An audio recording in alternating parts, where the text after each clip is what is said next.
Tronco encefálico. El tronco encefálico es una de las principales divisiones del sistema nervioso central, localizado entre el diencéfalo y la médula espinal. Ocupa parte de la fosa craneal posterior, ubicándose anterior al cerebelo y sobre la base de cráneo, particularmente sobre la porción basilar del occipital o clivus. Está formado por tres segmentos. De rostral a caudal son el mesencéfalo en amarillo, el puente en rosado y el bulbo en verde. Cada región posee una cavidad asociada que está ocupada por líquido cerebroespinal. Para el mesencéfalo la cavidad corresponde al acueducto cerebral o mesencefálico. En el puente y el bulbo la cavidad corresponde al cuarto ventrículo, cuyo techo, llamados velos medulares superior e inferior, y el inferior ocupado también por parte del plexo coroidio, separan el cuarto ventrículo del cerebelo.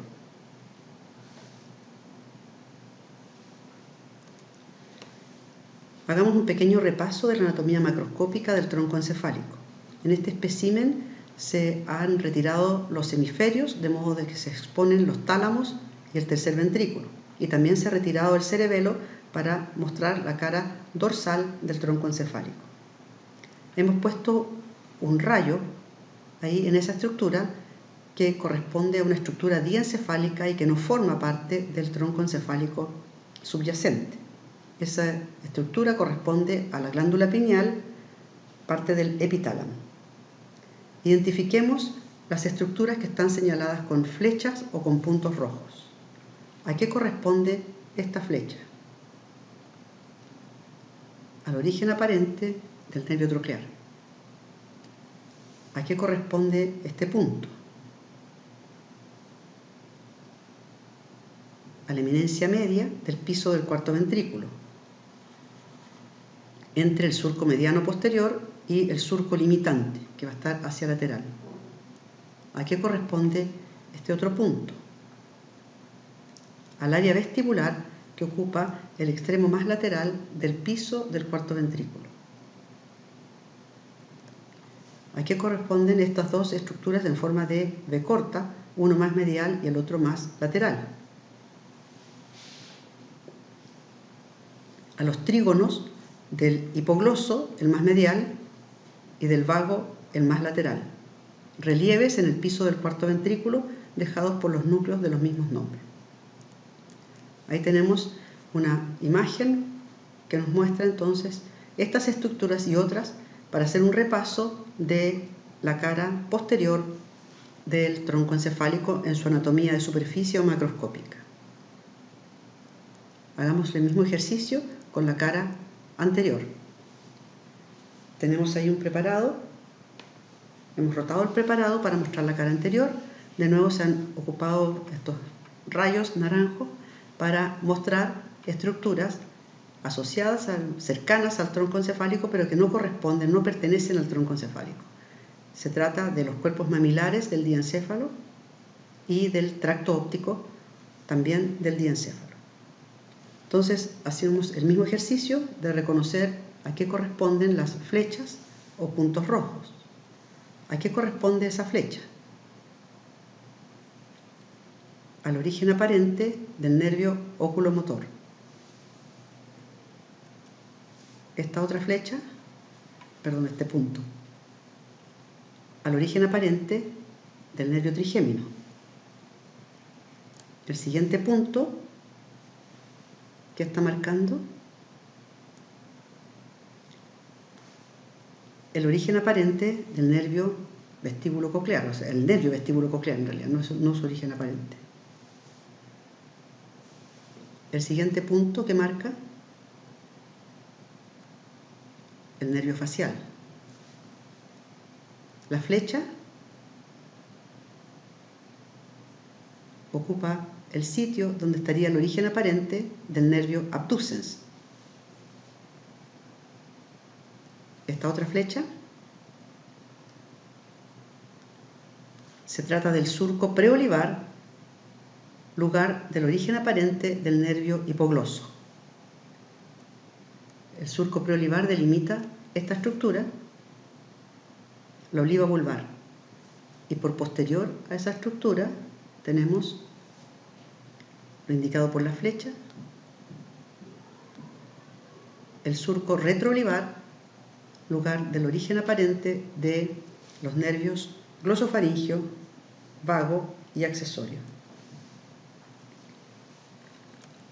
Ahí tenemos una figura que muestra la cara anterior del tronco encefálico, mostrando el origen aparente de los distintos nervios y otras estructuras que ustedes pueden reconocer aquí, como por ejemplo el surco basilar, el pedúnculo cerebelar medio. Bien, así como en sentido rostro-caudal, el tronco encefálico presenta 3 divisiones. Si uno toma el tronco completo y lo mira en un sentido de anterior hacia posterior, o de ventral hacia dorsal, en sentido longitudinal, encontramos que también está dividido en 3 regiones, las que se encuentran coloreadas en esta figura. El color más oscuro, gris oscuro, corresponde a lo que se llama la base del tronco encefálico. Está formado por fibras o axones descendentes que cursan longitudinalmente desde el cerebro hacia el tronco y eventualmente hacia la médula espinal. Entonces toda esta región en oscuro está ocupada por axones que cursan en sentido descendente, atravesando el tronco encefálico en toda su extensión. La zona que está delimitada en verde, acá, que está esencialmente más desarrollada en el mesencéfalo, corresponde a lo que llamamos el techo. Y el techo, como decía, está solamente desarrollado en el mesencéfalo y corresponde a los colículos superiores, colículos inferiores. En el puente y en el bulbo, este techo solamente toma la forma de los velos medulares, que son, como indicamos anteriormente, el techo del cuarto ventrículo que lo separa del cerebelo. La región que queda entre la cavidad ventricular, ya sea acueducto o cuarto ventrículo, y la base, esto que está en un color gris más claro en este dibujo, corresponde a lo que llamamos el tegmento. El tegmento propiamente tal solo existe a nivel de mesencéfalo y puente, pero hay una zona muy similar, equivalente en el bulbo, y por lo tanto también hablamos de tegmento. El tegmento entonces es esta zona que está entre el piso de la cavidad ventricular hasta la base y que está ocupada por la mayor cantidad de estructuras en el tronco encefálico. Podemos visualizar esto también en cortes transversales a nivel de mesencéfalo, puente y bulbo en la siguiente diapo. Aquí tenemos entonces un corte transversal a nivel de mesencéfalo, esto es anterior, esto es posterior, y nos muestra la ubicación de la base formada por los pedúnculos cerebrales, solamente las fibras descendentes, ojo, en algunos textos aparece también la sustancia nigra, es una visión un poco más antigua. Nosotros vamos a considerar que solamente los pedúnculos cerebrales forman parte de la base a nivel de mesencéfalo. El techo, formado por los colículos, en este caso el superior. Y luego tenemos aquí el tegmento, la región más amplia, se fijan, que ocupa desde el piso de la cavidad ventricular hasta la base. En un corte equivalente transversal de puente encontramos la base formada por el puente propiamente tal, marcado por las fibras estas, lo podemos ver aquí en una tinción paramielina que se ven más oscuras, fibras longitudinales que van en sentido perpendicular a la pantalla, y también por algunos núcleos que vamos a mencionar más adelante. El techo aquí ha salido porque se fue con el cerebelo, formado por un velo medular tan solo.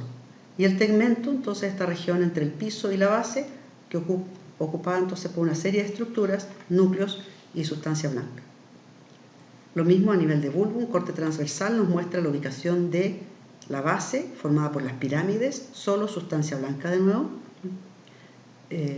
Y de nuevo el techo ha salido, al hacer el corte, era solamente el velo medular inferior, y el tegmento, la zona más amplia, bastante más compleja aquí en el bulbo, que incluye entonces todos estos núcleos y distintos tractos de sustancia blanca.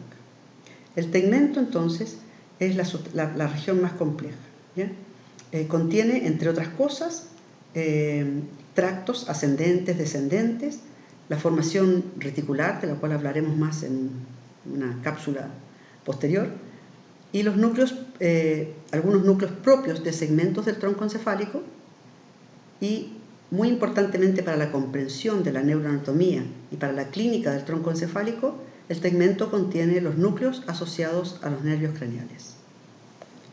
Estos núcleos constituyen lo que llamamos los centros segmentarios del sistema nervioso central, o parte de esos centros segmentarios. Los centros segmentarios en general son aquellos que están, núcleos que están directamente conectados con la periferia a través de nervios. Entonces van a ser los núcleos que dan origen ya sea a los nervios espinales, en el caso de la médula espinal, o a los nervios craneales. La mayor parte de los nervios craneales, como sabemos, se originan del tronco encefálico. Por lo tanto, estas dos estructuras, médula y tronco, en general se consideran los centros segmentarios del sistema nervioso central. Bien, para repasar un poco los distintos nervios craneales, porque nos van a ayudar a entender la funcionalidad de los núcleos de los nervios craneales en el tronco, hagamos este pequeño ejercicio. Sabemos que son 12 los pares de nervios craneales y de los cuales 10 tienen su origen aparente y su origen real en el tronco encefálico. Aparente lo acabamos de revisar. El origen real tiene que ver con el núcleo que ya sea recibe las fibras del nervio o da origen a componentes funcionales del nervio. Entonces, ¿cuáles eran los nervios que tenían su origen aparente o irreal desde el mesencéfalo? Los nervios oculomotor y troclear. ¿Cuáles son los nervios que tienen su origen aparente y real? O sea, que contienen los núcleos de esos nervios. En el puente, los nervios trigémino, abducens, facial y vestíbulo coclear. Y por último, ¿cuáles son los nervios que tienen su origen aparente y su origen real desde el bulbo? Los nervios glosofaringeo, fago, el craneal, la porción craneal del accesorio, porque recordemos que la porción espinal viene de la médula espinal, y el hipogloso. Recordemos también que los nervios craneales difieren en sus componentes funcionales. Entonces, hagamos el ejercicio de recordar qué componentes funcionales tiene, en este caso particular, un nervio complejo o completo, ¿verdad?, como el facial. Entonces, pensemos un minutito qué tipo de componentes funcionales, motor, aferente o sensitivo, tiene que ver con los órganos de los sentidos, tiene algún componente parasimpático. Recordemos que los nervios craneales solo tienen componente parasimpático. Entonces, el nervio facial, si nos acordamos de su territorio que vimos en anatomía, sabemos que tiene un componente motor voluntario para los músculos de la mímica, tiene un núcleo asociado entonces a ese componente, tiene un componente motor visceral, parasimpático, asociado a ganglios del sistema nervioso simpático, pterigopalatino, el submandibular. Entonces, para eso va a tener también ese componente asociado a un núcleo en particular. Tiene también un componente sensorial, el gusto en los 2/3 anteriores de la lengua. Para ese componente también va a haber un núcleo asociado dentro del tronco encefálico. Y por último, tiene un pequeño componente que tiene que ver con la sensibilidad general, lo que llamamos tacto, y también entonces va a haber un núcleo asociado a ese componente en particular. Entonces, este ejercicio nos permite darnos cuenta que, en general, cada componente funcional del nervio está asociado a un núcleo distinto dentro del tronco encefálico. Ahí tenemos una figura que nos resume esto. También hay una figura en la guía que ustedes pueden repasar en que se aprecia lo mismo. Los nervios y viendo la relación directa que tienen entonces de llegada o de salida desde distintos núcleos contenidos en el tronco encefálico. Esta figura también nos permite, y la de la guía nos permite visualizar que también hay otra situación compleja. Hay nervios como el trigémino, que tiene dos componentes, ¿verdad?, motor voluntario y sensitivo, y ustedes si se fijan acá en los núcleos asociados vamos a encontrar que hay 1, 2, 3, 4 núcleos asociados. En este caso el trigémino va a haber un núcleo motor y va a haber 3 núcleos para el componente sensitivo. Esto nos dice relación con lo importante que es el componente sensitivo en general en el nervio trigémino. Bien, entonces para terminar esta pequeña cápsula es importante que repasemos entonces los territorios asociados o inervados por los distintos nervios craneales, porque eso entonces nos ayuda a recordar o a hacernos una idea, no recordar, pero hacernos una idea de cuántos núcleos y qué tipo de núcleos van a ser los que vamos a encontrar para estos distintos nervios. Eso, en la próxima cápsula, more to come, vamos a estudiar los núcleos en particular, que son el sitio del origen real de los distintos nervios craneales que tienen su origen aparente en el tronco encefálico.